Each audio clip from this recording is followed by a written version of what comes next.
ज्या वाकरीमध्ये लाखो भाविक संतांच्या पालखीचं स्वागत करतात,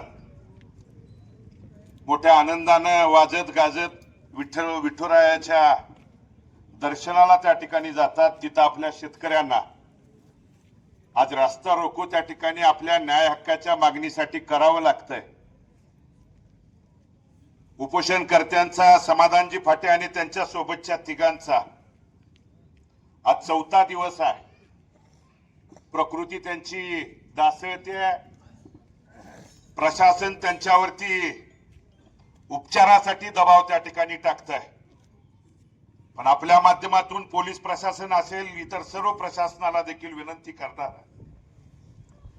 की ज्या सरकारकडे मायबाप सरकार म्हणून आपण शेतकरी वेळोवेळी मागतो, त्या सरकारचं अधिवेशन नागपूरमध्ये 2 दिवस झालं सुरू आहे आणि तुम्ही प्रशासनानं त्या सरकारकडे मग तुमच्या आरजेडी असतील त्या माध्यमातून इथले तहसीलदार प्रांत कलेक्टर यांच्या माध्यमातून त्या उपोषणकर्त्यांच्या वरती उपचारासाठी दबावाच्या ऐवजी त्यांची मुळात मागणी काय आहे ही मागणी त्या शासनापर्यंत जर पोहोचवली आणि त्याला न्याय दिला तर बंधूंनो, उपोषण करावं, न्याय हक्काची लढाई लढावी हे प्रत्येकाला त्या ठिकाणी आपल्याला वाटत असतं, परंतु आपल्या ग्रामीण भागात म्हण आहे, छत्रपती शिवाजी महाराज जन्मले पाहिजेत पण शेजाऱ्याच्या घरात।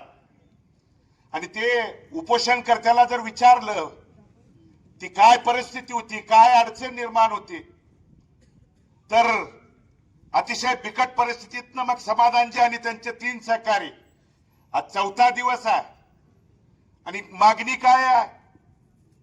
आज इथल्या अनेक संघटनेतले पदाधिकारी आहेत, प्रमुख आहेत, जिल्ह्याचे नेते आहेत, यांनी आपल्या मनोगतात बोलताना सांगितलं की गेल्या वर्षीची परिस्थिती, या जिल्ह्यातले अनेक साखर कारखानदार आणि नेते मताच्या जोगव्यासाठी तुमची कुणाची मागणी देखील त्या ठिकाणी नसताना कुणी दंड थोपटून कुणी हवेत त्या ठिकाणी हात वर करून दर जाहीर केले आणि एकानं दर जाहीर केला की दुसऱ्यानं त्याच्यापेक्षा 10 रुपये 15 रुपये दिला का, मताच्या जोगव्यासाठी।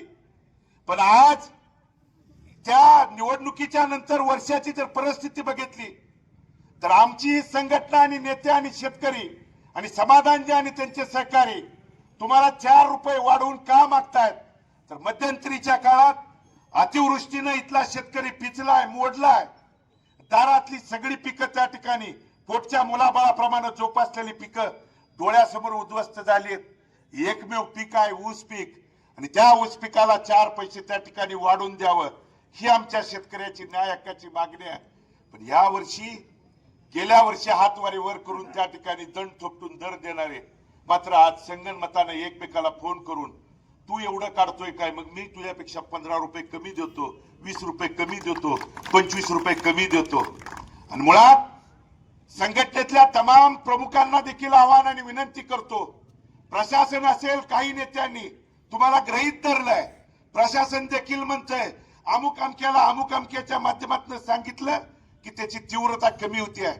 तीव्रता कमी जरी झाली तर शेतकऱ्याच्या हितासाठी लढणारा मग समाधानजी आणि ते 3 सहकारी नुसत्या ऊस दराला नाही आणि ते काय त्यांचं पहिलं आंदोलन नाही, 10-15 वर्षापासून इथल्या शेतकऱ्याला समस्त इथल्या नागरिकांना न्याय मिळाला पाहिजे म्हणून कधी भाटघरच्या पाण्यासाठी, कधी उजनीच्या पाण्यासाठी, कधी लाईटचा प्रश्न निर्माण झाला, कधी इथल्या ऊसाच्या बाबतीतला प्रश्न निर्माण झाला की न्याय हक्काच्यासाठी कुणाशी भिडायची तयारी त्या सहकार्यांच्यासाठी आहे।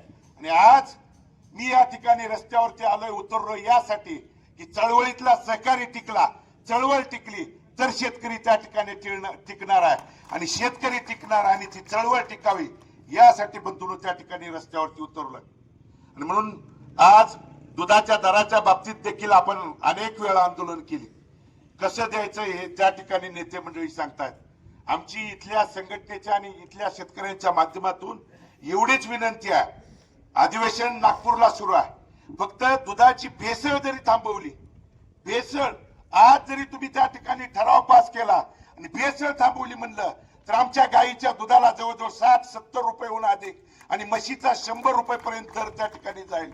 पण तुम्हाला करायचं नाही, गेंड्याच्या कातडीप्रमाणे कधी बहिर, कधी आंधळ, कधी मुक्क त्या ठिकाणी सरकार फक्त इथं येऊन वेगवेगळ्या भूमिका जर त्या ठिकाणी सांगत असतील, मग पालकमंत्र्यांना इथल्या निवडणुकीमधले एक दिवसाआड यायचा इंटरेस्ट असेल तर आज 4था दिवस इथले उपोषण करते आहेत, जीवाशी त्या ठिकाणी खेळून शेतकऱ्याच्या न्याय हक्कासाठी त्या ठिकाणी झगडतायत, भांडतायत का? तुम्ही त्या ठिकाणी प्रशासनातले अधिकारी असतील किंवा संबंधित सरकार म्हणून तुम्ही येऊन इथं विचार त्या ठिकाणी पूस केली नाही. यांना बंधूंनो काही त्या ठिकाणी देणं घेणं नाही. आणि म्हणून मला आपल्या माध्यमातून प्रशासनाला देखील आवाहन आणि विनंती करायची आहे. शेतकऱ्यांचं त्या उपोषणकर्त्यांचं पोलीस प्रशासन आणि प्रशासनाच्या विरोधात नाही, त्यांच्या न्याय हक्काचं लोकशाही पद्धतीनं त्या ठिकाणी मागतायत. राहिला गुन्ह्याचा, तर गुन्हे काय संघटनेला आणि आम्हाला त्या ठिकाणी नवीन नाही. आता तर मतदान केंद्रापर्यंत गेला म्हणून देखील गुन्हा त्या ठिकाणी व्हायला सुरुवात झालेली आहे. पण मला चळवळीतल्या पदाधिकाऱ्यांना विनंती करायची आहे, कुणाचा तरी जवळचा लांबचा नंतर बघू. राजकारणाच्या वेळी राजकारण प्रत्येकाने करावं, तो त्याला त्या ठिकाणी अधिकार आहे. पण कुठलं तर पद, कुठलं तर महामंडळ, कुठलं तर अमुक, कुठलं तर तमुक या नावाखाली तुमची जी धार बोचट करायचं काम गेल्या अनेक वर्षापासून सुरू आहे.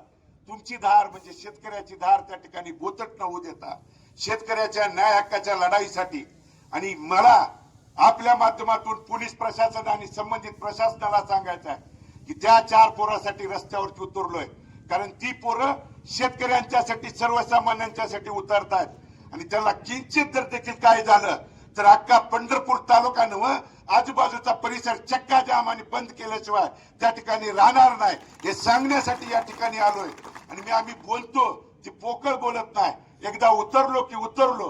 गुन्हे हे आमच्या त्या ठिकाणी रक्तात आहे आणि पिढ्यानपिढ्या त्या ठिकाणी चालत आलेल्या आहे. पण त्या 4 पोरांच्या हितासाठी ती जी लढतायत ती कुणाच्या वैयक्तिक आणि आपल्या माध्यमातून तालुक्यातले जे मोबाईलवरती बघणारा देखील शेतकऱ्यांना आव्हान आणि विनंती करायची आहे की उपोषण केल्यानंतर काय होतं एक दिवशी बघा. आपल्या आपल्या घरी फक्त एकच दिवस पाण्यावरती त्या ठिकाणी राहा. मग उपोषण करता कशा पद्धतीने आज 4था दिवस स्वस्तोय हे त्या ठिकाणी तुम्ही परीक्षण करा. आणि उद्या जर खऱ्या अर्थानं ते तुमच्यासाठी न्याय हक्कासाठी लढत असतील असं वाटलं तर सरकारच्या विरोधात आणि या साखर कारखानदाराच्या विरोधात जे गेल्या वर्षी मताच्या जोगव्यांच्यासाठी एकमेकांच्या पुढे 10-20 रुपयानं बोलत होते, ते आज शेपूट खालच्या हात घालून त्या ठिकाणी वेगवेगळ्या बिळात जाऊन बसलेत. ते बाहेर जर काढायचे असतील तर इथला शेतकरी रस्त्यावरती उतरणं त्या ठिकाणी गरजेचं आहे आणि न्याय हक्कासाठी रस्त्यावरती उतरावं ही विनंती समस्त त्या ठिकाणी शेतकरी बांधवांना करतो आणि मी या ठिकाणी थांबतो. धन्यवाद.